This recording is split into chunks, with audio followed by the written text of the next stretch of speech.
Assalomu alaykum. Meni ismim Sarvnoz. Yoshim 34 ta. Erga teganman. Erim ko'p ichadi, ichib uraverardi. Uyimizda halovat yo'q edi. Oxiri erimdan ko'nglim qolib ketdi.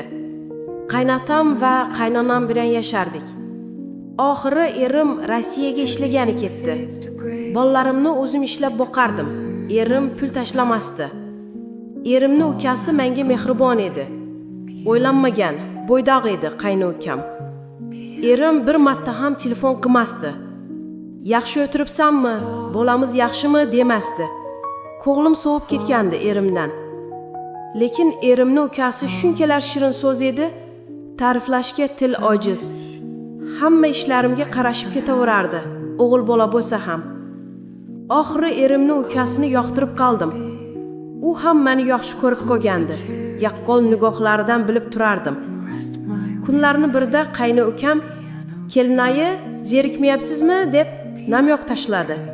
O'zimga ham u gap yoqib ketdi. Chunki ko'rmaganimga 1 yil bo'lgandi.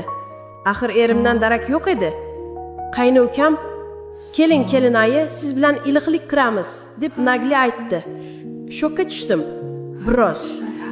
Nima deganingiz bu, Dilshodbek? deb aytdim. Lekin o'zimga yoqib ketgandi uni iliqligi.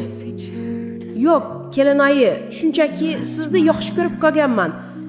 Ayta olmay yurgandim. Keling, yaqinlik qilamiz deb taklif berdi. U qanday bo'lar ekan dedim.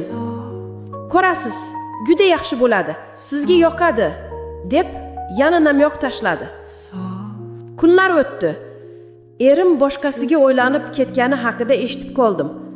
Qaynonam bilan qaynotam bir-biriga aytib o'tirgan joyida poylab eshitib oldim. Yig'lab yubordim. Axir menga xiyonat qildi deb sabr qildim. Oxiri bo'lmadi. Erimni ukasi bilan gaplashdim. Har kuni menga shashlik, somsalar olib kelardi. "Kelinoyi, sizga olib keldim. Ariqlab ketdingiz. Nima, biror o'ylovingiz bormi?" dedi. "Yo'q, Dilshodbek, hammasi yaxshi" dedim. Lekin bildirmadim. Asli ichimdan ezilib ketgandim. Erimni menga xiyonat qilgani uchun. Dilshodbek erimdan ko'p mehr berardi. Chunki qaynonamga o'xshagan edi. Erimni ukasi yaxshi bola edi. Qaynonam va qaynotam Jizzaxga zominga dam olgani ketishdi. 5 kunga uyda erimni ukasi bilan qoldik. Katta hovlida. Hovlini supuryoqtandim. Erimni ukasi orqamdan kelib quchoqladi. "Kelinoyi, menga 1 kunlik vaqtingizni baxshida eting. Sizni bedoringizga to'yib olay. Chunki sizni yoqtirib qo'yganman" deb bo'ynimdan o'pdi. Men shokda edim. Lekin o'zimga ham juda yoqib ketdi. Chunki 1 yil erkak ko'rmadim. O'zimga ham yoqib qoldi. Erimni ukasi quchoqlab olib umuman qo'yib yubormadi. Hasan Husanchalarimdan eza boshladi.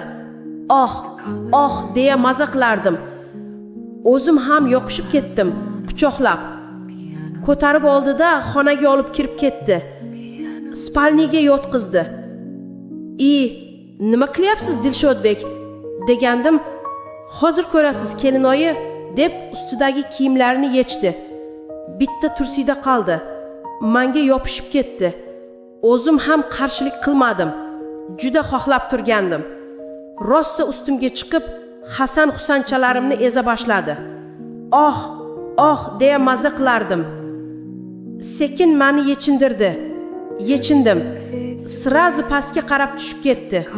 Ikkita oyog'imni ochib, pomidordan yalay boshladi. Maza qildim. Lekin Dilshodbekning go'sht kaltaga qattiq turib ketdi. Sekin tiqa boshladi. 7-osmonga uchganimda tasavvur qildim. 2 soat tindirmay yotdik. Ichlarimga tashavordi. Shunchalar maza edi. Qayna ukam ham rohatlandi. Ishni bajarib bo'lib, yuvinib oldik. Kech tushdi. Ovqatlanib oldik. Yana kelib yopishib ketdi. Erim bilan meni yotoqxonamga kirdik. Yana ijodni boshladik. Eri xotinday yotdik, qayni ukam bilan. Hech bunday maza qilmagandim. Erimdan ko'p mehrni shu qayna ukamdan oldim. O'rganib qoldim. Qaynonam, qaynotam keldilar dam olishdan. Hech narsa ko'rmaganda yurardim. Men ham, qayna ukam ham. Yarim kechalari xohlab qolsam, tashqariga bir chiqardim. Qayna ukam sezardi. Kelishib olgandik. Tashqariga chiqsam, meni xonamga kirasiz degandim. Xo'p degandi. Tashqariga bir chiqardim. Yana qaytib kirardim. Orqadan qayna ukam kirardi. Qaynotam, qaynonam uxlab yotgan paytlari yarim kechasi qayna ukam bilan ertalabgacha maza qilardim. Oxiri homilador bo'lib qoldim. Qayna ukamdan